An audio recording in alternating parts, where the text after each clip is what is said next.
All right, welcome back. This is going to be part 30 in the Dinosaurs and Man presentation. And this one here, it's going to be, we're going to be rounding up with the whole Behemoth topic. This is going to be the ninth video that I've done on Behemoth. And I'm going to be throwing a lot of information at you, so please take note. And what the great thing about video is that you can always rewind it and come back to it later. Watch part of it now, watch part of it later. And so, but last that we were together, we were looking at some incredibly huge dinosaurs that have been unearthed. And in this one here, I'm going to finalize, and you've been wondering, what's the big deal with all these big dinosaurs? This video, you're going to see why I've been making such a big deal over the size of these animals. If you'll notice on this verse here, Job chapter 40, verse 19, he says, he is the chief of the ways of God. Now, he is Behemoth. He is the chief of the ways of God. He that made him, notice I underlined that, he that made him, he didn't evolve, God made him, can make his sword to approach unto him. Now, what God is telling Job is that man could not approach Behemoth and bring any type of weapon against him, but God could. God can. And the sword there, God, you got to remember, God can just speak.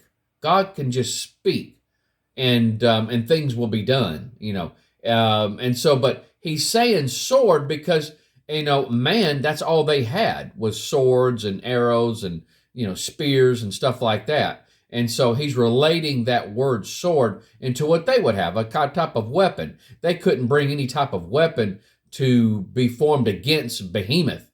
And so, but notice that top there. He is the chief. Behemoth is the chief of the ways of God. Now, when you define that, the word chief is Hebrew. It's reshith, and it means the sum, the best, the choicest. We're talking about the biggest. This is when God brought this animal to Job, he wasn't just bringing something that was medium size or the medium. He was bringing the best, the absolute choicest. I'm trying to use the words that's in the definition there, but he's bringing something that is the top of all, the all of all creation. And so, and I think that when you looked at the animals, that the dinosaurs that I showed, these animals were enormous. I don't know anything that would be any bigger than what they were when we're talking about the animal kingdom. Okay, let's revisit the time period when Job was around. If you'll notice on the screen here, this right here is the chart, the longevity chart of when everybody from Adam on down through, I believe Joseph is the last one on there. But they, if you'll notice the years, you've got this line. There's a line that goes right through the left hand. You'll notice that. Like Shem is 100, and then there's that line. Well, that line represents the flood, when the flood happened. And so after the flood, you'll notice that the years, these lifespans started dropping. Now, Job, I'm not sure exactly how old he was. We do know that because of the scripture, after the catastrophe that happened to him, and he went through that, he lived another 140 years after that. So I'm not really sure exactly how old he was. Before the flood, the planet was much different, was way much different. These people were living upwards of 900 years old. The environment, the atmosphere, the way the plants, the animals grew, everything was different. And then after the flood, things started changing. We started getting more radiation. Of course, the lifespans started dropping. You can immediately see that. But this world, it was different. much different after than before the flood. Now, if that was the case, this is my thing. If that was the case, these fossils that I showed you were pre-flood animals. And so these dinosaurs were growing in enormous, I mean enormous sizes. Now, afterwards, the animals wouldn't live as long. People wouldn't live as long. And so if that was the case, if you got an animal that's living, upwards of, let's just say, the pre-flood, we're talking before Adam sinned, would they have even died at all? And so it's, I don't see why the animals would die, because death wasn't introduced into the world until Adam sinned. And so Adam and Eve sinned. And so, how long would these animals have lived? How big could they have gotten? And so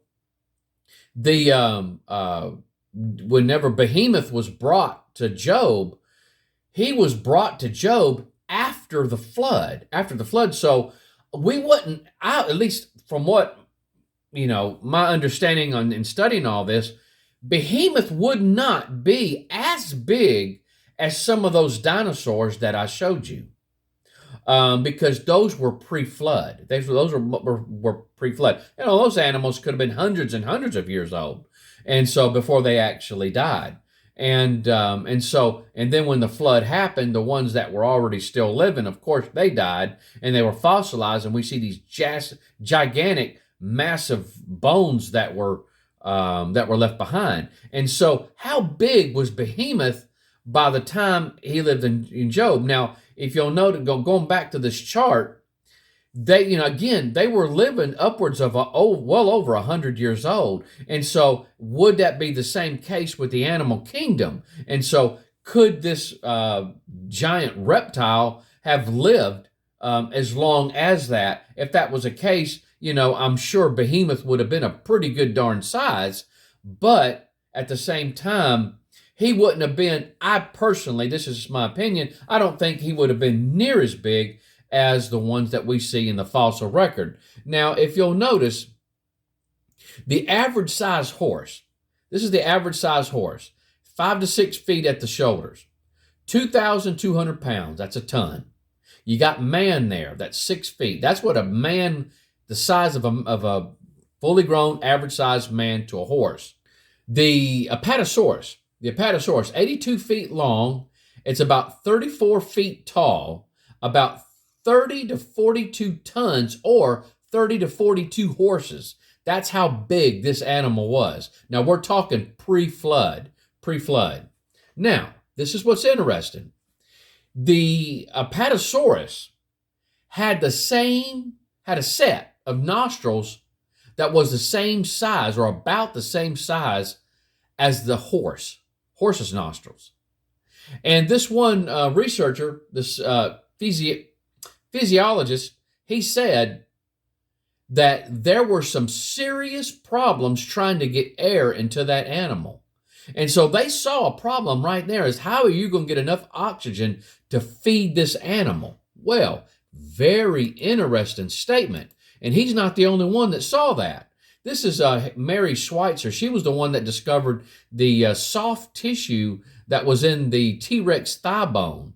And so she said, this is what she said about the atmosphere. As far as we know, the way the lung tissue functioned was designed for an atmosphere that's very different than today's. And I do agree with her on that. And she made that statement. That was way back in April of 2006 is when she made that statement.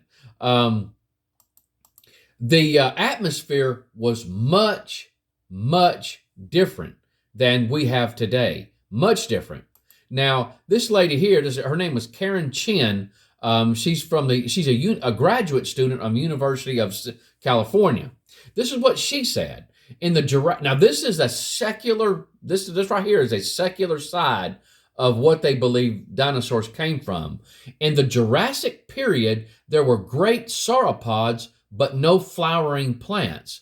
What were those animals eating to make them so large? And how did Cretaceous hadrosaurs maintain large herds in what appeared to have been semi-arid environment? So she's looking at it from a secular worldview. She's not looking at it from the biblical worldview, the long times and stuff like that. So they're looking at these animals and they're saying, what in the world were they eating to get so gigantic?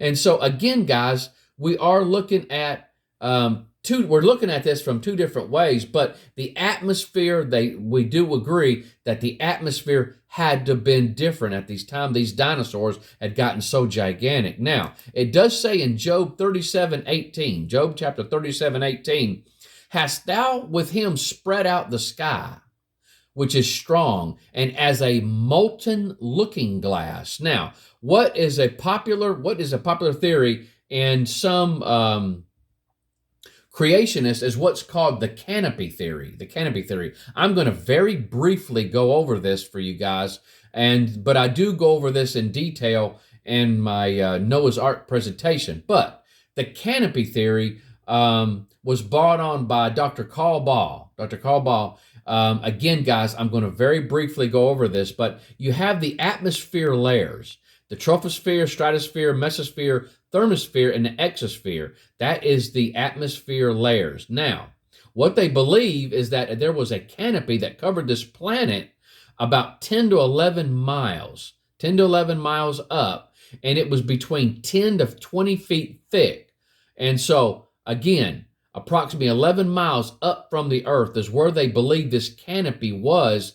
And what they believe is that it would have at least doubled the air pressure what we have today, and it would have filtered out the UV radiation. And so they even questioned whether there would be any carbon-14 forming at all at that time with that canopy. But it would have made the atmosphere a whole lot different than it is today. And so what they believe is that canopy fell or dropped or came down as rain when God flooded the planet. Now, most of the water that came and flooded this planet came from underneath, the fountains of the great deep that broke open. But it's interesting to note, let's look at this gentleman here, Flavius Josephus. He was born into a family of priests. And became a priest himself. He adopted the Roman emperor named Flavius at a later time. At age 14, he was noted for his interest in learning to the level where the high priest and principal men of the city came to him for insights of the points of the law. At the age of 19, he became a Pharisee. He gives insights into biblical history like agriculture, geography, politics, religion, social traditions, and practices. And this is what he said. After this, on the second day, he placed the heaven over the world, the whole world, and separated it from the other parts. And he determined that it should stand by itself. He also placed a crystalline firmament around it, and put it together in a manner agreeable to the earth, and fitted it for giving moisture and rain, and for affording the advantage of dews. So again, when Job 37:18, hast thou with him spread out the sky, which is strong as a molten looking glass.